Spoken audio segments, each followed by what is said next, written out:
can follow up with Caitlyn, the potential for four-mans I think is so strong that is going to be something you want to look at for Inting is improving. But if you are Grin Eclipse, I think that this top lane could actually work. Poppy Urgot, I think, could actually swarm onto this Jax decently well. Obviously, Poppy able to stop the Jax jump with the W, but she can also go down towards the mid lane if Fizz and Lee Sin do decide to keep running onto this Galio. I think she could be there for the counter gang. So it's going to depend. I think that Green Eclipse is sort of on the back foot here because Lee Sin is such an aggressive jungler. They're going to have to be seeing where he wants to scout out and potentially look for those counter ganks because Poppy with her W can be so good and can ground Lee Sin.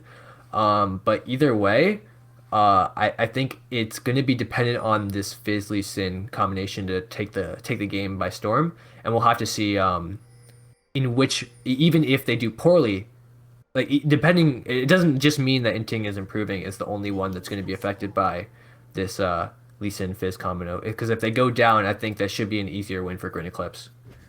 Oh, but we do have a little bit of a fight going down here in the top river. We have Thorn and Poseidon going at it. The counter-strike comes down, but Deity is there with those long-range auto attacks. The flash is blown by Poseidon, and the dump, the Playful Trickster comes out from Revenge to try to disengage Deity. Just going to drop a ward onto that blue buff.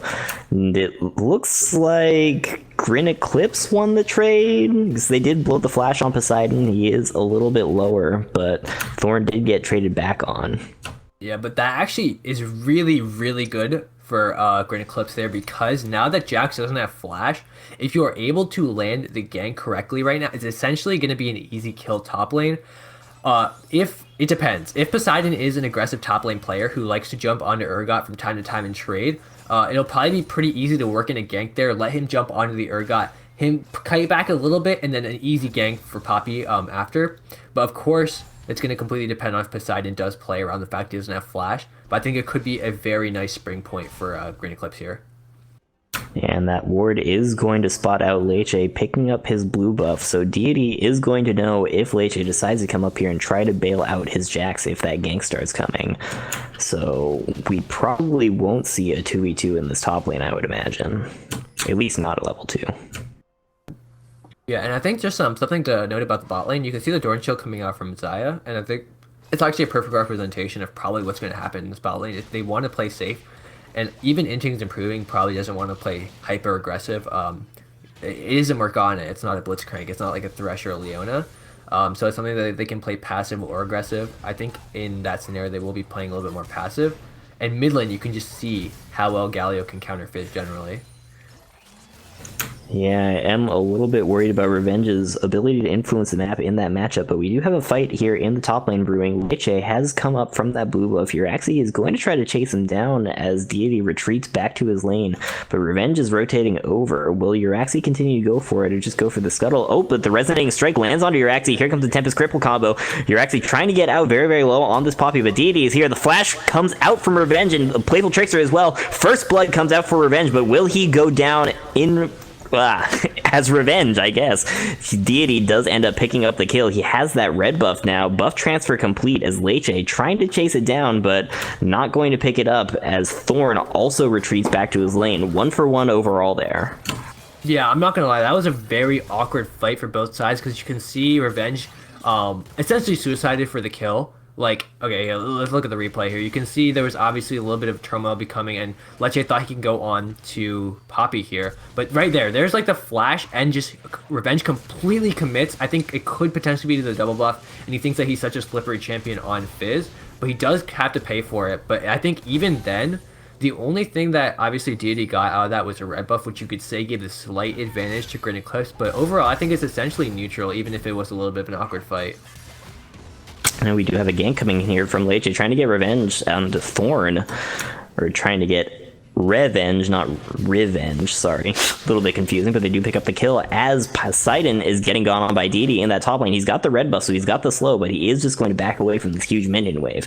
So 1-for-0 across the map. Wait, but I do want to talk about, that is exactly what you want to be doing if you're Inting's improving. Like I said, this game is going to be coming down to how Leche and Revenge are able to pull off this mid lane fight. If they can just keep getting those kills over and over again, that's going to be really hard for Grin Eclipse to get back into this game, because Fizz is is a champion that can be not only extremely strong but also extremely slippery. to the point where it's very hard to kill him. It's really hard to get off his bounty that he will accumulate. So overall, right now, I think Inting's Improving is doing extremely well, getting down this mid lane power. And obviously, the way that Poppy could come back with this is if Grin Eclipse, is if on Grin Eclipse, she's either able to come in mid lane and get those counter ganks, or maybe go top lane or bot lane. And even that's a little hard to going to bot lane, but maybe go top lane and force Lee Sin to commit to other lanes. Otherwise, there's going to be free reign on Thorn right now. Yeah, going top lane may be a good proposition for Poppy, with Deity having a bit of a lead there, picking up that kill and a huge CS advantage over Jax, being that range versus melee matchup. But in the mid lane, this is going to start getting scary for Thorn here in a second here. Revenge is about to hit level 6, and he does have a 2-kill advantage over Thorn. Although he did go for a Kindle Gem first item, so he's not going to be doing as much damage as you'd expect, but he still has that dueling power at level 6 that Galio doesn't have with his mobility ultimate. So you have a little bit of a fight starting here. Fiendfire looking for the binding, but missing it onto D. Carter, as Def is popping out of D. Carter, just looking for the auto attacks. Leche going back to mid lane. The fight that never ends here is Revenge drops the ultimate onto Thorn, but doesn't really do a whole lot of damage. But Leche comes in, lands a resonating strike onto Thorn. The taunt is good, and he uses the ultimate to escape onto Uraxi. As Deity is coming down to try to prevent Poseidon from rotating onto this fight. The Predator comes out onto Leche, but is there enough damage here? This is just a Poppy. You don't really have enough burst to 100 Lee Sin. It looks like Leche is going to be able to get out safe here. Yeah, I think the end of that fight, Revenge would have just not enough mana to turn it. If he did, that probably would have been an easy 2v2 to fight. Thorn had to use the ultimate, but I think it was pretty well played from him. And actually, interestingly enough, despite being down in kills, and just essentially getting battered over and over again mid lane with these ganks, he actually is starting to maintain a steady CS lead, so he isn't in the worst possible position. And again, you can see Grin Eclipse is coming down with the CS overall in the top lane, around, even in the bot lane. But if they can keep extending these CS leads mid and top lane, then it will be extremely hard for Inting's Improving to just keep rolling with this victory if the gold lead is just starting to slowly get pulled back. And you can see it's only around 100 gold, and now basically 0 gold difference. With Grin Eclipse able to crawl back now. Ooh, but we have the Dark Binding landing onto Def. Will he be able to get out here as the fight also starts in the mid lane? We have the Playful Trickster dodging out that Idol Durand from Thorn, but not going to be able to pick up the kill there, and the fight in bot lane also ends, as we do have Leche discovering that his blue buff is being taken by Uraxi. Will we see the smite go down? Yes, we do. Leche picks up his blue buff. Here comes the Resonating Strike. Is the damage there? But Uraxi just trying to juke, and there he goes. Leche picks up the kills. Poseidon joins in to push off Deity. This is going to be 3-1 in favor of Inting is Improving now. Yeah, Poppy on Uraxi kind of screwed himself over there, but unknowingly proc the W when he was doing the camp, and immediately that means that he cannot pull off the Lee Sin Q. So that was basically a free kill from there. All Leche had to do was land the Sonic, and that was basically it. But the more power you can get onto Lee Sin, the better if you are interested in improving right now. And I do wonder if eventually they do want to be going bot here. And to speak of the devil, it looks like they might be. Either just to get air Drake control or to kill his bot lane. I think that Dragon has to be on the menu soon. Especially if you're into improving right now and have this at least steady gold lead, 1 to 200 gold, you should be prioritizing neutral objectives. And Leche was not spotted walking through the mid lane there, as the observer showed us, but he was spotted walking into bottom lane, so they should know that this dragon is going down, but it doesn't look like they'll be able to get there in time. So Inting is Improving, picking themselves up a free Cloud Drake. Yeah, and this is the same thing that's happening now. They're up 2 kills, but they're tied in gold. Right, Grin Eclipse is essentially crawling back based on CS, but this time, unlike last game, Inting's Improving has been able to take their lead and put it towards neutral objective, so it definitely means that they are farther than they are, on track to a victory, as opposed to the last game where they started to lose objectives. As you can see, you're actually again coming to top lane. Yeah, it looks like he's going to look for the 1v1 here onto Poseidon as Deity starts walking down. Will they be able to pick up this fight?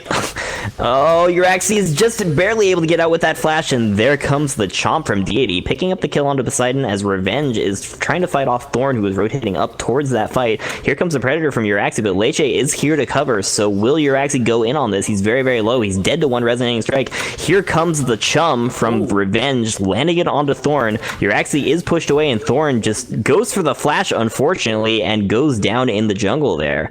Now 4-2 in favor of Inting is improving. Yeah, and you can see the power that Inting is Improving has when you do throw Revenge and Leche together.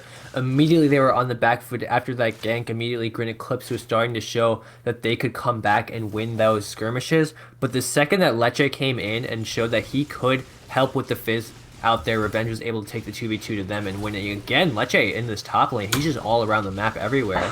Yep, landing these Resonating Strikes onto Deity. Not quite enough damages in the bottom lane. We have Fiendfire landing the Dark Binding onto D. Carter, but here comes the Zonias, or rather Stopwatch. D. Carter goes down. The Binding does not land onto Death, but Uraxi is here. Will Uraxi be able to clean this up? Yes, there's the Hammer Shock onto 12 Fiendfire going down there. Will Yola McSwagum now be able to escape in this 2v1? Just going for the kill onto Uraxi, not able to pick it up. That's a double kill for Poppy. Yeah, that is pretty huge for Grin Eclipse. Obviously, the problem there, we're going to be looking at the fight, how it eventually turned out here. The final chapter did come out. The Morgana Spellbind was so good there, and this in the 2v2, technically Inting's Improving won, but even though they lost the overall fight because Poppy did come down. So that does show the power of Caitlyn Morgana. Like, I barely see it in the light of day in competitive play because it's banned out so much, but you can see the power it has shown. Still, though, eventually with Grin Eclipse coming down with the Poppy, the fact that she was able to get 2 kills does help a little bit, but it's sort of bittersweet because they were getting 0 kills onto the Xayah. She was able to pick up 2 assists, but the 2 kills on the Poppy sure is helpful, but you want to see it on other members of the team if possible. But maybe she might be able to help with that mid lane now that she has a couple kills under her belt. Yeah, it was a nice stopwatch coming up from 12 Fiendfire, but we do have a fight here in the mid lane. The Resonating Strike lands onto Thorn, but he tries to jump away. It's not quite enough as he goes down to Leche here, as you're actually just trying to get out of here. But here comes the kick once again. The knockup isn't enough under tower. No, it is not. This is a double kill for Leche here. Really going hard in the paint right now. Yeah, Thorn was a little trigger happy with that ultimate, but even if he wasn't, I think it was basically a sealed deal for him there. He was, I don't even know if to call it caught out. He was ganked, he had limited health, and again, bot lane. Oh, but in the bottom lane, we do have Yola McSwagum getting caught by the final chapter here. Has to blow his flash to get away. D. Carter and Def are definitely going to be happy with that one. Yeah, and actually this game, Inting is improving CS lead, or sorry, CS differentials because it's been different throughout the lanes, has actually not really hurt them too much because you can see there's a basically 20 CS for Leche over Yaxi, and even though Poseidon's getting, like, you know, he's getting basically beat down in the CS game, the gold lead is still large enough that it's not super consequential, as you see Leche getting cut out here again. And we do have a roam up from the bottom lane of Grin Eclipse. They are going to force Leche off of that crab, maybe pick it up for themselves here. As Thorn, considering hitting this pink ward, will Revenge go for it? No, he will not. So it's going to be crab picked up for the side of Grin Eclipse, ahead of this dragon by about a minute, so that'll be up while dragon is up. Yeah, no priority put on the Riptail, which I still find interesting because I think that pre-14-minute Riptails are just so great because you can get those plates off, but it doesn't look like Grin Eclipse or Inting is Improving want to go for it. You can see top lane, or bot lane, this might be a 3v3 very quickly.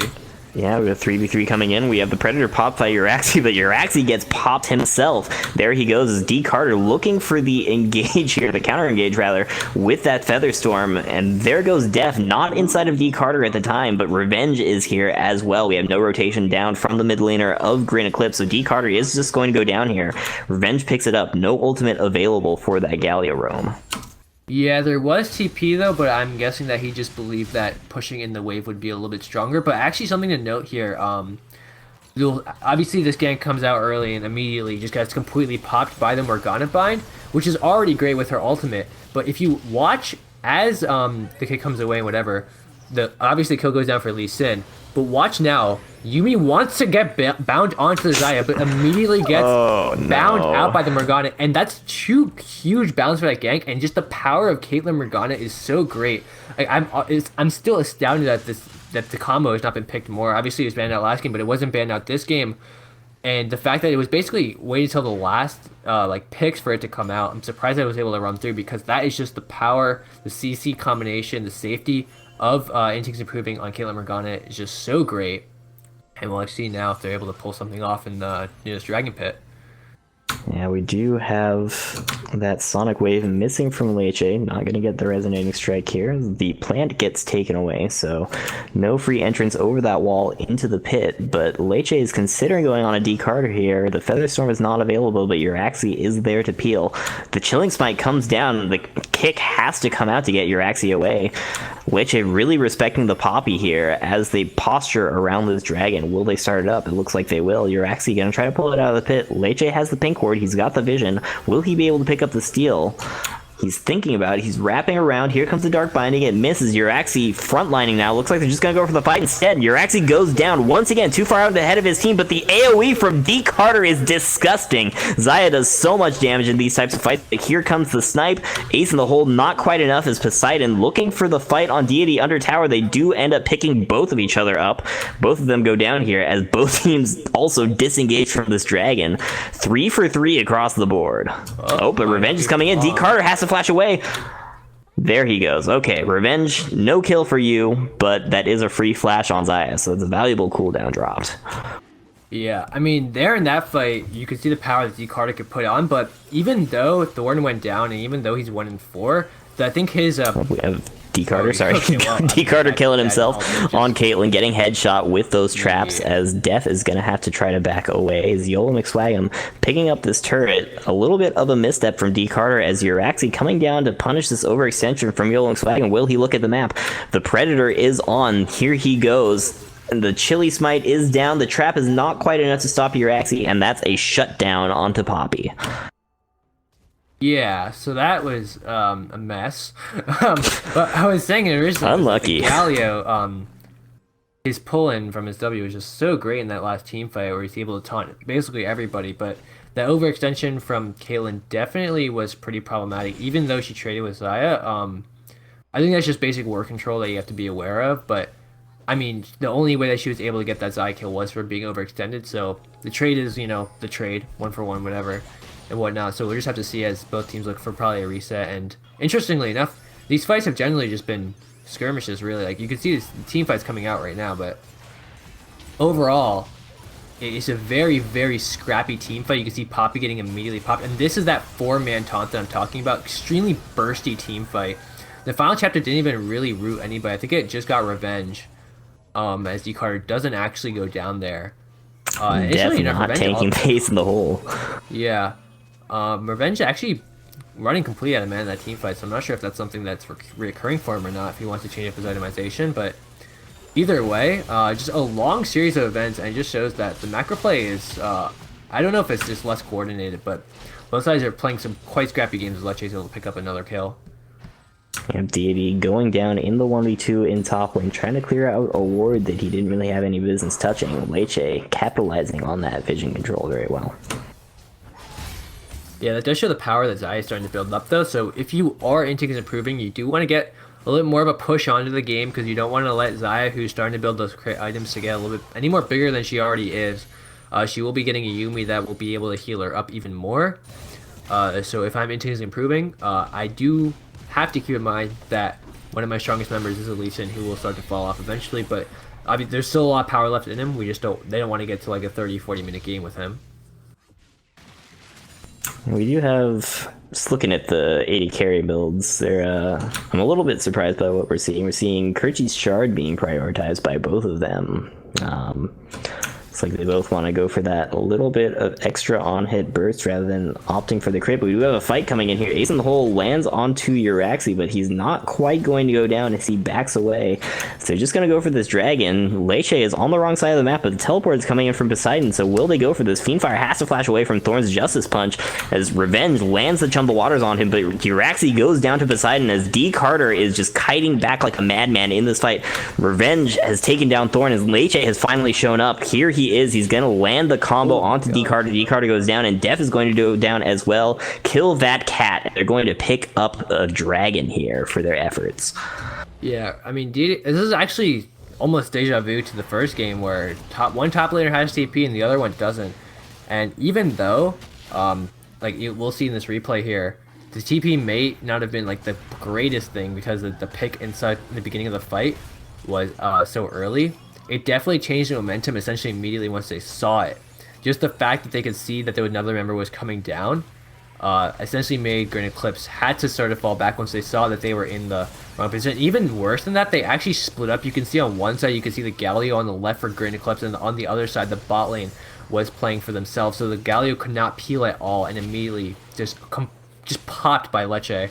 And I mean, that's just the way that they exited out towards the end of the lanes, but it's definitely problematic if they want to win that fight. Yeah, Green Eclipse is definitely getting separated by the wedge that is that wall there of their blue buff. Unfortunate they're on red side here.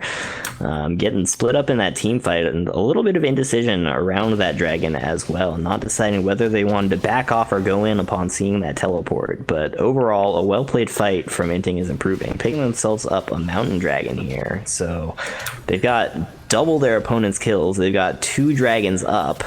How are they going to close out this game? Oh, sorry. Right now you just got to keep before you talk about that. Sorry, we have a fight here. Thorn is getting caught out, but he's just gonna jump away. Do they have the catch here? Leche misses the Sonic Wave, but here comes Uraxi trying to peel off for Thorn, but Poseidon has the auto attack. Oh, he kicks Uraxi into Thorn. Beautiful Dragon's Rage from Leche, picking up the kill there. Thorn goes down, and will they fall onto Uraxi again? Here comes the Sonic Wave. Once again, Poseidon picking up that kill, and Deity is now overextended. Oh, we are going down to the bottom lane where YOLO McSwaggin is now getting attacked by Def and D Carter. The final chapter lands on him, but the root isn't quite enough. He gets back under his tower as Revenge ends up picking up that last kill in this top lane fight. Will they consider going for Baron? No, looks like they're going to go for the mid lane push. Yeah, and right now, if you are in Teams Improving, you are playing very well in terms of your macro because you are able to send 4 people up towards the top lane in that team fight. You'll see here, essentially you got the 3 members of Teams Improving initially, but once Jax is able to help up with the follow, you have 4 members together. You can essentially just completely swamp this. It's just such a numbers game that they can't even really play back if you're Grid Eclipse. And it's what you can do when you have a Caitlyn. You can just throw her bot lane. Obviously, she almost got caught out there, but her range and safety does mean that you can just throw down numbers around the map and keep that safe Caitlyn fight going down here. D Carter does end up going down to that ace in the hole, but Revenge gets taken out in return, diving under that tower a little bit too deep, and Uraxi picks up YOLO McSwaggin. A very disjointed fight here, but that's 2 big kills going over to Green Eclipse. So let's see how this one worked out. Yeah, I mean, when you have the Revenge that is just so strong right now, it's like how do you deal with that? Like, I don't know. He's very strong at the point where, as a Fizz, he's so slippery they can sort of get out of the situations initially, but like obviously being overextended like that is not going to help you no matter what, no matter how slippery you think you are. Deity getting gone on again. The Leche Dragon's Rage does kick him away, so Poseidon ends up picking up that kill. Thorn is just going to try to walk away, but he just punches back in. Poseidon picks up a double kill here. D Carter potentially out of position now. Fiendfire looking for it, but not able to land the Dark Binding. Maybe not off of cooldown yet. That's another 2 kills picked up for Inting is improving. 26-12 now. Their kill lead is growing. Yeah, I am interested to see if they didn't. I mean, Baron would definitely have been risky there, but their map presence is being a little awkward where they aren't actually pushing out lanes after they get kills, or they're just retreating, which could work, I guess, if you don't want to throw your lead and do anything too risky. I do think that if you have a Lee Sin, though, like I said, who is going to eventually start to fall off, you might want to be a little bit more aggressive after you get a kill. But of course, that's just my 2 cents, and we'll have to see what Inting Improving, what their game plan is, as again, Caitlyn might be caught out here. You're actually popping that Predator, going in there once again, but again, getting caught by that Dark Binding. You're actually going to go down in the front line as D Carter also goes down in the back lane to that Chum of the Waters from Revenge, and Def popping that final chapter, but the dot from the Seastone Trident is enough to finish off Def, so Revenge picking up a second kill there. Now 29-12, as it looks like Inting is improving, is going to rotate over towards this Baron. Yeah, overall, I mean, Inting Improving with the lead they have, they just have pure damage. With the Fizz, you have that amount of damage that Lee Sin can just pull out right now, and you have a split pushing Jack for the Triforce, and you have the Spear Sojin. Right now, they're at a point where they can almost 45 in most situations. You don't really have that many members of Granite Clips that can really carry this team. You have a Xayah who's sort of reaching her mid to late game. At that point, obviously should be doing damage with the Yuumi together, but it's just really, really hard to finish off the rest of the team if you just have if you just have the Xayah damage. It's hard for her to shred through a complete team like that. So overall, Inting's improving just so much more ahead. It's just going to be like insanely hard unless they self throw, unless they like throw their Baron fight or something for Granite Clips to come back out of this one. Yeah, so we do have a pause coming out. We'll see if we can get any indication of what the pause is about from the players. But in the meantime, yeah, so it looks like Inting is improving, was bearing down onto that Baron. They had a significant man advantage. I think there were 3 people from Granite Clips in the mid lane, with 4 on the Baron for Inting is improving, with a Jax split pushing the bottom lane. So I think that play is looking pretty good for Inting is improving for closing out this game. Yeah, for sure. The Baron should at least give them a good push out here. Because now the problem is initially, like I was saying, their wave play is a little bit awkward where they like to retreat a lot. They don't really push out individual lanes. They're sort of just like ARAMing it mid or going to the bot lane by themselves. But I think that if they get this Baron and they can get, a 1-3-1 or something where the Baron is utilized effectively around the map instead of just, down mid lane or something like that, then it could definitely be pretty huge for them. To get at least, I'd say, 1 or 2 inhibitor towers, if not inhibitors. And after that, it'll just be a slow burn where they could probably close out the game from there. And it looks like there are only 2 members alive for Granite Clips. They have a Galio and an Urgot, so probably not able to walk into that pit to contest. So yeah, that should just be a clean Baron here. I think we're at about the 24-minute mark, so it's also pretty early in the game. But if we look at the towers as well, Granite Clips' base is kind of crumbling at this point. And with the Baron coming up, Inting is improving definitely has a great chance to close out this game. As we get back into it, the Baron is going down. Will we see a contest? Looks like no. So this Baron is going to go over to Inting is improving. Yeah, and you already have Jax split pushing, so that's something you like to see. It's not just, like I said, ARAMing it down mid after you get Baron. Obviously, with them being on comms and whatnot, it should be a lot easier for them to separate up their waves, get some people top, get some people mid, get people bot, or if they want just a bot top combination, as Poseidon definitely doesn't want to get caught out here. Yeah, he is going a little bit too deep here on the split push. His team is resetting. He's getting caught out a little bit, but he is Jax, so he just manages to jump away onto his minions. The 3-man squad of Granite Clips not quite able to catch him out. So we do see the push starting to come in here in the mid lane. Poseidon is going to take a reset, though. The dragon is up. Will we see a fight here? You're actually going in onto Leche. Gets the stun from that heroic charge, but meanwhile, Revenge gets knocked in by Deity. D. Carter dropping the Featherstorm to just pick up that shutdown. That's 600 cool gold over to him. But was it too much? Leche just going to drop the kick onto Deity, though, so D. Carter not really under a whole lot of threat. Getting taken out by this Caitlyn, though. He has to back off as actually lands the stun. Will they be able to pick up the kill here? Yes, Deity picks up Yola McSwagum as Leche has to back off, and that's going to be an Infernal going over to Granite Clips. Yeah, I mean, that's basically the best situation you can get right there for Granite Clips. Just some picks, and now you can get onto Dragon. Especially, I believe that there was a bounty on the Fizz there. Okay, yeah, no steal for right now. Yeah, it's 600 gold. Here, yeah, essentially just the burst damage that came out was decent. You had that CC combination, and that root that actually separates the Fizz from the rest of the team. Revenge just can't get out of there completely. The Featherstorm did have to be used, but it doesn't matter because that is 600 gold for one member. And I think that the final chapter definitely sealed the deal with the Fizz there, and I think from there it was a very, very easy pick. Unfortunately, if you are Granite Clips there, you don't get more than just the 2. You aren't able to pull it off into a complete ace, but the Infernal is definitely some nice solace for it. The thing is, though, they're still sort of on the back foot because of the Baron that is still on Instincts improving. It's not like they have a bunch of momentum now because they still have to play defensively against it, but it's a little bit easier to deal with the waves when 5 members don't have the Baron buff. Yeah, picking off the Baron from a couple of those members was good. They were able to take advantage of that kind of awkward back timing from Poseidon there. Turning that attempted catch on him in the bottom lane into something is, of course, a great thing to do, as we do have both teams looking at this bottom lane now. The Baron buff is not on this wave, so it's just going to get taken out by D Carter's wave clear, but will they look for the pick? Ooh, the Dark Binding lands onto Def. Will they have the burst damage? No, looks like he just manages to you and me into Galio. So Def gonna stay alive as the siege starts to come out with this Baron, with this Caitlyn Morgana combo. That's gonna be pretty hard to deal with here for Grin Eclipse as the final chapter comes out to try to clear out this wave. And will they continue this push?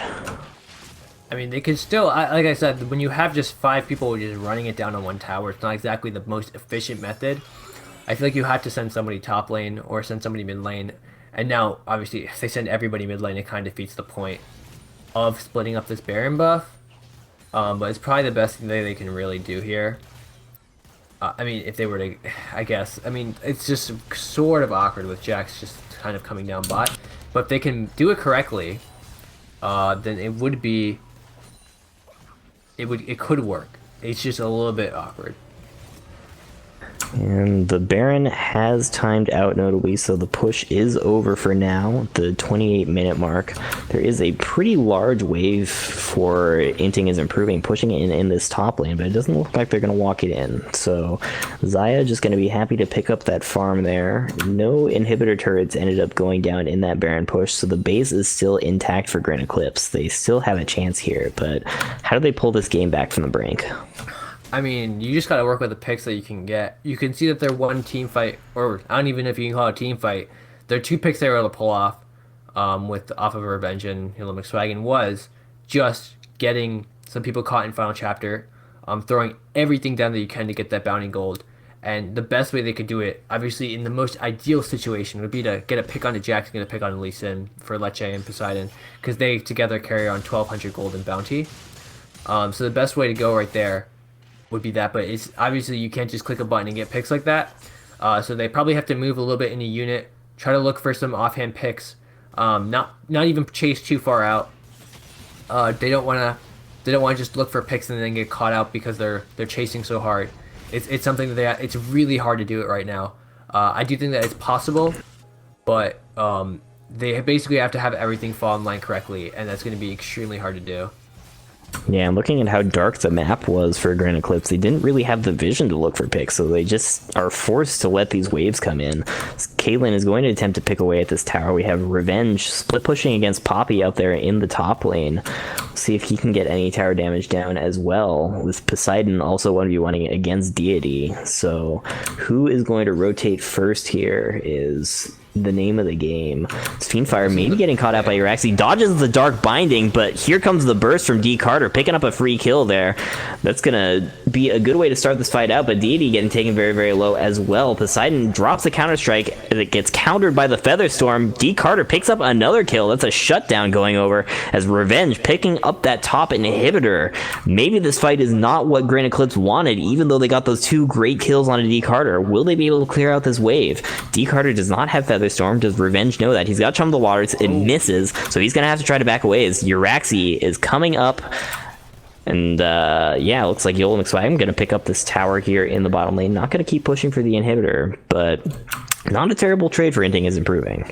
I mean, yeah, initially it looked like Grin Eclipse was going to be able to pull something out there, maybe get some sort of comeback kills going, but really, top lane inhibitor going down and also losing the inhibitor tower bot lane, I don't even think that's a worse trade at all. I think Inting's improving still wins that technically, overall, and just the fact, I mean, the only thing that I could scrape out of that was that they got the bounty off of Jax, which I believe was about 500 gold, but even then, I'm pretty sure Inting's improving is definitely fine with that. Yeah, D Carter is making a lot of money there as this pause was caused. I don't know if you saw that by the Caitlyn disconnecting Yola McSwagin. Yeah, so we have a short, hopefully, disconnect here. So Yeah, they almost lost that Nexus Tower as well. The top inhibitor went down. The bottom inhibitor is open, but D Carter is a lot stronger than he was. So, will D Carter be able to put this game on his back and carry it out for his team? Yeah, we'll have to see. I mean, we've seen like sort of strokes of light right now for Grin Eclipse, some picks here and there, but if they could somehow manage to get those picks while also not losing their inhibitor, then it's obviously gonna be much easier for them to get back into this game. But I think the fact that they do have a scaling team come, and like I said, Leche he's Lee Sin and he's fed, but he is losing ground right now because he is Lee Sin, so he's gonna be losing that kill potential, that burst potential that Lee Sin does have. Because into the late game his damage is going to start to fall off. Nonetheless, I still think that Inting is improving, is firmly in control here. But I mean, we can just look at the CS right now. You have 230 CS on this eye at 6 and 6. She has a lot of items already. She's going to be building, I believe, her last item now. We'll see if it's a Guardian Angel or something else. But either way, like, she is getting big. She's getting extremely powerful. She has a Yumi behind her. She's still technically disadvantaged as in terms of like Fizz can probably blow her up like in 2 seconds if he gets the right combo in. But Grin Eclipse has a way to win now if they can pile all the stuff onto Xayah and get those picks in terms of get a pick, maybe one or two, and then go for a team fight or an objective. It's just like very, very hard to get like that specific situation to go down for them. It's much easier right now for Inting is improving. Just get these objectives and just go for gold.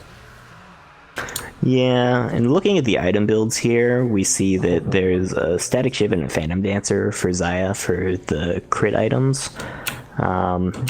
She also has a Lord Dominik's Regards. There's not a whole lot of armor on the side of Inting is improving, so I'm wondering if maybe that Lord Dominik's was a little bit premature, and if maybe she should have gone for a rapid fire cannon for one of her Zeal items, just for a little bit more safety here against this super hard diving composition. Since they're basically putting all of their eggs in D Carter's basket, I kind of feel like he maybe should have built a little bit more defensively. Yeah, I mean, you could build defensively, but you're not really sure how else we're going to be able to pull off the damage for the fights. I'm just waiting to see, because as much as the itemization matters, I think it's going to matter much more whether or not they're going to be able to pull a Fizz off of a Xayah or off of D Carter himself. If Revenge can get the fish and then the combo, she's basically dead. So that I think matters much more than any itemization will. But with how these death timers are working right now, it's 31 minutes into the game. If you can pull off the Revenge immediately in the team fight, then and get the rest of the team fight to go down, an ace for Grin Eclipse would give them a lot of time to push off either onto a Baron or a 1v1 going down here. Poseidon picks up a kill onto Deity solo. It's giving another window for Inting is improving to pick up another Baron, as Grin Eclipse has to tend to their base. Super minions pouring in through that top lane. Yeah, I mean, I'm giving all these like very, very, I'm not gonna say impossible, but improbable situations for Grin Eclipse to win. But like right now, Inting is improving is in the lead firmly, and the chance of them losing this lead is extremely low, as you can see. Although Poseidon is getting caught out here, will he be able to pick up this kill as Uraxi and Thorn are running it down? Here comes the counter-strike. That's the last of Poseidon's mana. Yep, Uraxi manages to pick it up, but in the middle lane, YOLO McSwag'em ends up picking up that middle inhibitor. So that's 2 inhibitors down and 1 open for Grin Eclipse. The Baron is here. Thorn is getting gone on by Leche. He's got a lot of physical damage. That Galio Magic Shield is not going to protect him. So the 3rd inhibitor is starting to go down here. Deity trying to go onto Leche, but here comes that Fear Beyond Death. Lands onto Leche. Not quite low enough to chop him up, though. D Carter picks up a kill onto Fiendfire in that front line. Revenge looking for it. He's looking for the window. Death is looking so juicy, but he'll probably just jump away if that Chum the Waters comes out. So Revenge looking for a different opportunity. Looks like Inting is improving is just going to take the patient play here and back off. Yeah, they weren't able to get that 3rd inhibitor, which obviously isn't the worst thing in the world, but if you were able to push that off, the next Baron would basically mean, or like the next Baron powered push would basically be a game. They do have to be slightly more pragmatic here, but I still think again they just have to run it down with these Baron powered minions, and they should be fine. They could go for something a little more safer. They could go for just that inhibitor and then get out and then try to run it after. We'll have to see. As it looks like their team is essentially just backing off for right now, with the exception of Revenge and Leche pushing into this bot area, but it would be a 2v5, so they're probably going to back off themselves as well. And we do see a reset coming out from both teams. D. Carter has picked up a Chain Vest, so he's going to try to keep himself a little bit safer against Leche and Poseidon, opting to not go for that stopwatch into the Guardian Angel build. Because he's confident enough in that Feather Storm to keep him alive in terms of just untargetability. So we'll have to see whether Revenge can get onto D. Carter instead with that extra physical damage reduction he's picked up. Yeah, right now, I mean, it's, again, you can just keep Inting improving on the path that they're in right now. They'll probably just end up finishing out the game. This inhibitor is probably the next thing on their menu. I'm a little confused as to why they don't send somebody top lane with Baron buff, just to, you know, push that in. Instead, they're all going bot, like, everybody going bot. A little bit of an overkill, I think, for this inhibitor, but they don't want to get collapsed on, so it's just for safety reasons.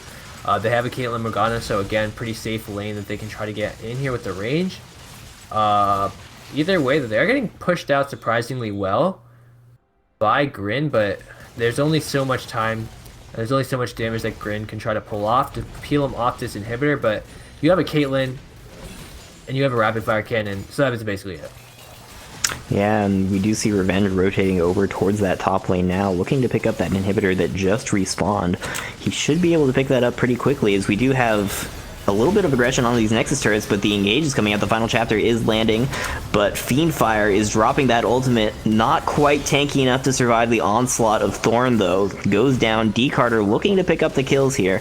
Does pop the Guardian Angel of Poseidon down there, but Leche is on the Nexus as well as Revenge. Will they be able to stop it? No. Leche and Revenge backdoor the fight, and there goes the series. 1-1 now.